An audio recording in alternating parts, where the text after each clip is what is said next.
Bienvenue dans cette nouvelle vidéo. Donc toujours on est sur les équations et comme je vous l'avais dit, on va faire une palette d'équations pour être au top dans ce domaine-là. Et donc là, on va faire un détour dans le monde de la physique. Et donc on a une équation assez particulière. Donc là, on jette une pierre dans un puits et au bout de t secondes, on entend le son plouf. Et maintenant, ce qu'on va faire, c'est de déterminer la profondeur d de ce puits en fonction, donc de montrer que la profondeur d de ce puits d'abord est solution de cette équation et de l'exprimer en fonction donc de V, G et T. Donc là, en fait, pour cette équation assez particulière, ce qu'on va faire avant de commencer donc à calculer ou bien à résoudre l'équation, on va faire ce qu'on appelle donc une modélisation de ce problème-là. Donc là, on a au fait un puits et donc on jette une pierre à la surface de ce puits-là. Et au bout de t secondes, ici, donc c'est le temps, au bout de t secondes, on entend le son plouf. Donc ici, D représente la profondeur de ce puits. Et comme on jette la pierre donc en chute libre, on sait que la vitesse donc de l'équation en chute libre donc est donnée par x qui est 1 demi de gt carré avec g qui est l'apesanteur. Donc là, ce qu'on va faire, c'est de calculer d de deux manières différentes. Donc essayer d'exprimer d de deux manières différentes. Et pour ce faire, on va considérer deux temps différents. Donc le premier temps, c'est le temps où donc en fait on va laisser la pierre à la surface du puits et c'est le temps où la pierre atteint la profondeur de ce puits-là. Et le second temps, c'est T2, c'est le temps mis par le son pour remonter, pour qu'on puisse entendre le son plouf. Donc une fois qu'on connaît ces deux temps, c'est-à-dire T1 et T2, alors ici ce qu'on peut faire, donc on peut expliciter le grand T, c'est-à-dire le temps où on entend le son, c'est-à-dire le grand T. On aura T1 plus T2, c'est-à-dire le temps où la pierre doit atteindre la profondeur de ce puits et le temps où on entend le son est égal à le grand T, où on entend le plouf. Donc ici, on peut l'appeler l'équation donc 1. Et là, on sait que comme on a une chute libre D, on peut l'exprimer en fonction de 1 demi de G, donc T1 au carré pour la chute libre, donc l'équation qu'on a explicitée ici. Et donc, on peut aussi déterminer D en fonction de la vitesse donc, du son. Le son, la vitesse qu'il va mettre pour remonter afin qu'on puisse l'entendre. Donc, D, il sera égal à V multiplié par T2. Donc, et T2, pour rappel que c'est le temps mis par le son pour remonter à la surface, pour qu'on puisse l'entendre. Donc ici, de ces trois équations, là, on peut prendre, donc là, on peut l'appeler l'équation 2 et là, l'équation 3. Donc en prenant par exemple l'équation 3, on peut expliciter T2. Donc là, on a T2 qui n'est rien d'autre que D divisé par la vitesse, donc distance sur temps. Donc une fois qu'on a explicité T2 en fonction des variables qui nous intéressent, ici aussi, on peut exprimer T1 en fonction de grand T et T2. Donc, dans l'équation 1, on a T1 plus T2 qui est égal à grand T. Donc, ceci entraîne que T1 est égal à grand T moins T2. Et on avait exprimé T2 ici, dans la relation étoile. Donc, T1, ce n'est rien d'autre que grand T moins D divisé par V. Et donc là, on commence à voir des termes qui apparaissent. Donc, des termes qui apparaissent de notre équation. Pour rappel que l'équation est donnée par x au carré moins 2v, donc c'est la vitesse, entre parenthèses t plus v divisé par g, x plus t carré, v carré égale 0. Et donc on doit montrer que d vérifie cette équation, c'est-à-dire qu'en remplaçant le x par d, on doit trouver la même relation qui est égale à 0. Il nous reste maintenant à exploiter donc l'équation 2, ici cette équation, d qui est égal à 1 demi de gt1 au carré. Or, on sait que T1 est égal à T moins D sur V. Donc, on a D qui n'est rien d'autre que 1 demi divisé par.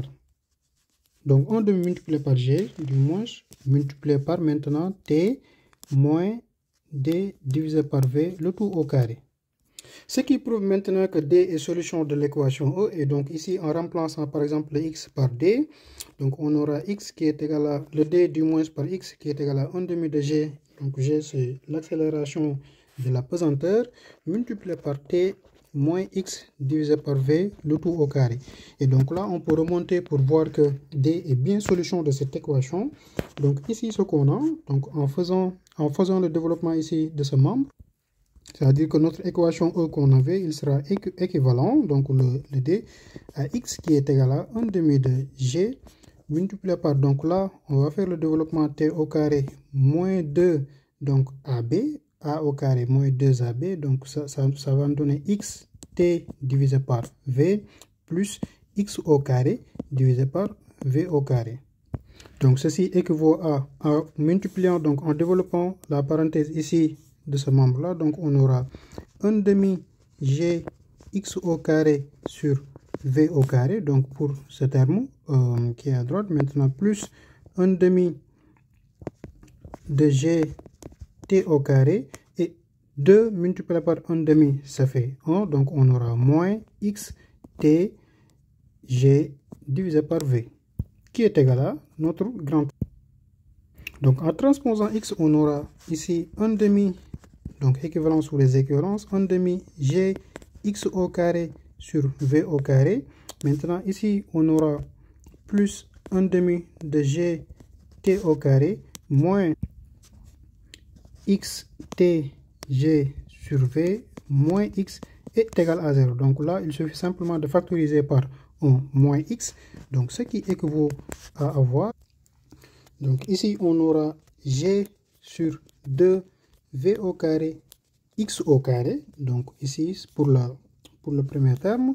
Maintenant, là, en factorisant par moins x, on aura g t sur v plus 1 multiplié par x, parce qu'ici, on a factorisé par x, et il ne reste qu'à écrire l'autre terme, donc c'est-à-dire 1 demi de gt au carré, qui est égal à 0. Pour avoir maintenant notre équation de départ, donc on sait que notre équation, on avait simplement un x au carré, et donc le terme a, c'était égal à 1. Donc ici, il suffit de multiplier par, donc on va multiplier l'ensemble de cette équation par 2v au carré sur g au carré pour retrouver notre équation de départ. Donc en multipliant l'équation par 2v au carré sur g au carré, on aura x au carré moins 2vt plus 2v au carré sur g multiplié par x, maintenant plus v au carré t au carré. Donc ici, en multipliant par 2v sur g au carré, donc là on simplifie par le g. Donc ici on le voit 2v carré sur g, donc ici en multipliant par 2v carré sur g, il y aura un v qui va simplifier, le g qui va simplifier, et donc il va nous rester 2tv.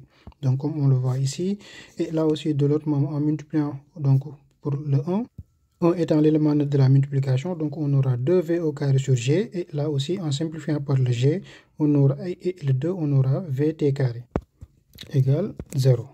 Donc ici, il ne reste qu'à factoriser par 2v, donc sur le b, donc là on aura équivaut à x au carré moins 2v facteur de t plus v sur g multiplié par x, donc ici plus v carré t carré égale 0. Donc c'était l'équation qu'on avait explicitée tout à l'heure, c'est-à-dire l'équation qu'on nous avait demandé de montrer ici. On va passer maintenant à la deuxième question où on demande de déduire d en fonction de v, g et t. Donc pour cela, on va essayer de résoudre maintenant cette équation-là. L'équation qu'on vient de montrer, on va essayer de le résoudre. Et donc, naturellement, on va calculer le discriminant de cette équation. Donc ici, on va calculer le delta, donc là c'est notre b, là c'est le c, et le a est égal à 1. Donc ici on aura delta qui sera égal à 4v, donc pour le b au carré c'est 4v carré multiplié par donc t plus v sur g, le tout au carré, moins 4v carré t carré, donc 4ac, moins 4ac avec le a qui est égal à 1. Donc ici, ce qui est plus simple, c'est de faire donc le 4v carré, on va le prendre en facteur de t plus v sur g, le tout au carré, moins t au carré, pour pouvoir faire une factorisation du type a carré moins b carré. Donc là, il n'y a pas besoin de rentrer dans le détail des calculs. On sait que c'est une factorisation qui est très simple, a carré moins b au carré. Donc on a a moins b facteur de a plus b. Et là, les deux t vont simplifier. Et là, on aura 2t. Donc ce qu'on a ici. Donc ici, il nous restera un v sur g. multiplié par 2t plus v sur g. Donc par simplification, ici on aura 4v à la puissance donc 3 sur g. Donc là on a factorisé par g, facteur de 2t plus v sur g. Donc si on veut, on peut continuer la simplification ou bien on peut s'arrêter ici, mais on sait que donc ces termes là sont positifs, mais pour plus le voir, comme au fait tous les variables sont des variables positives, mais pour plus le voir, on peut factoriser encore ici par v et sur g pour voir que ici on aura un v à la puissance 4. Donc on aura 4 v à la puissance 4 divisé par g au carré, donc facteur de dgt sur v plus 1, et là on sait que tous les termes sont positifs, d'où le delta qu'on a ici est positif. Et comme le delta est positif, notre équation E admet deux solutions, donc on va déterminer. Donc on va écrire d'abord le x1 de notre solution. Donc pour rappel que l'équation est explicitée ici, donc ici on aura moins b moins racine de delta divisé par 2a et moins b plus racine de delta divisé par 2a. Donc comme on sait que a est égal à 1, on peut écrire un 1/2 pour simplifier l'expression. Donc on aura 2v multiplié par t plus v sur g pour le b. Donc moins b, comme on avait un moins, on signe moins. Maintenant moins la racine carrée de delta. Donc et ici on sait que la racine carrée de delta ce n'est rien d'autre que 2v au carré sur g, la racine de ça. Donc on aura 2v au carré sur g multiplié par la racine de 2gt sur v plus 1. Et donc en simplifiant cette expression, donc là en multipliant par le 2 et en donc réduisant le terme à l'intérieur de cette parenthèse, on aura 2vt plus v sur g moins g au carré, v au carré sur g, facteur de la racine. Donc là pour x2 aussi c'est pareil.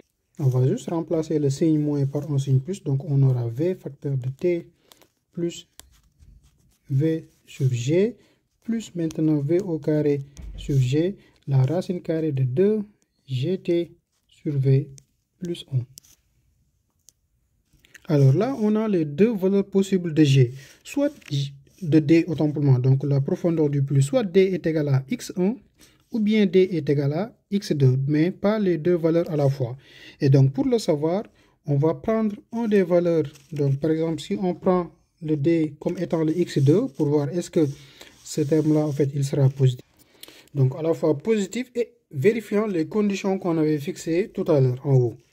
Donc là, on prend ça. Donc on va supposer que, donc supposons que d est égal à x2. Donc j'ai mis en 3 barres pour dire que peut-être c'est une équivalence. D est supérieur, en fait, est égal à x2.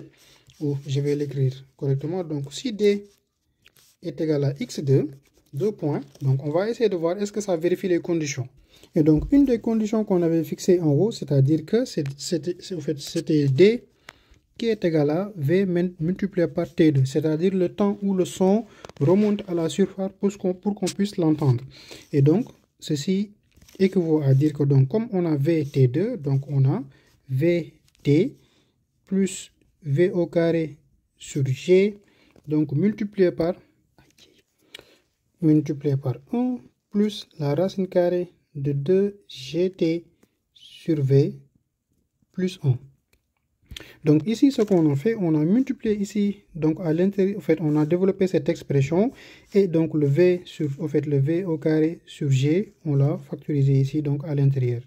Donc ici, qu'est-ce qu'on vient de montrer? On vient de montrer que le v multiplié par t2, donc je vais l'écrire en minuscule, multiplié par t2, cette expression-là est égale à v multiplié par t plus ce terme, c'est-à-dire v au carré sur g, facteur de 1 plus la racine carrée de 2gt sur v plus 1. Donc ce qu'on vient de voir, c'est que comme ce terme-là est positif, alors on a déduit que vt2 est supérieur strictement à vt. Et donc là, c'est impossible. Pourquoi? Parce qu'on avait dit que t1 plus t2 est égal à grand T.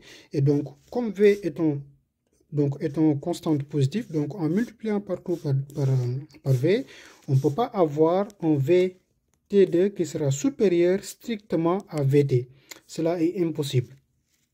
Parce que cela veut dire que le t2, il sera supérieur à grand T. Et donc, d'où on a une impossibilité. Donc, x ne peut pas, donc, ou bien D ne peut pas être égal à x2. Donc D est différent de x2. Et comme D est différent de x2, comme c'était x1 ou x2, alors ici on a D est bien égal à x1, donc l'équation qu'on nous a demandé. Et cela veut dire que donc x1 qui est égal à D, ce n'est rien d'autre que Vt plus donc V au carré sur G, donc ce qu'on avait ici en haut pour le x1, donc en développant l'expression, maintenant multiplié par 1 moins la racine carrée de 2gt sur V plus 1, comme l'expression qu'on avait tout à l'heure, en remplaçant ici le plus par le moins. Ainsi, on a déterminé donc la profondeur D du puits qui est égale à Vt plus V au carré sur G, facteur de 1 moins 2gt sur V plus 1. Et donc, pour finir la vidéo, donc en commentaire de cette vidéo, je vais vous demander de me donner maintenant la profondeur, donc une approximation de la profondeur de ce puits pour T égale 3 secondes, G égale 10 mètres par seconde et V, donc la vitesse du son qui est égale à 340 mètres par seconde. Donc je vous laisse me donner cette valeur en commentaire. Et pour la prochaine vidéo, je vais vous faire une équation que j'ai fait moi-même, donc que j'ai créée moi-même. Et donc l'équation est définie par. Donc pour la prochaine vidéo, l'équation ça sera inédit. Donc je vais vous faire cette équation, c'est la racine carrée de la racine carrée de x moins m plus 1 qui est égale à la racine carrée de x sur m plus 1. Donc avant d'étendre la vidéo, je vais vous demander d'essayer de résoudre cette équation. Et donc on va essayer maintenant de comparer nos résultats, donc qui sera la prochaine vidéo. Donc restez connectés dans la chaîne et n'hésitez pas de partager la vidéo avec vos camarades pour les aider à regarder ce qu'on fait dans la communauté. Et on reviendra donc bientôt sur cette équation. Et n'oubliez pas de me donner aussi donc la profondeur D de ce puits. Donc comme je vous l'avais demandé ici avec ces valeurs. Donc on se donne rendez-vous dans une prochaine vidéo dans votre chaîne YouTube MathPSW.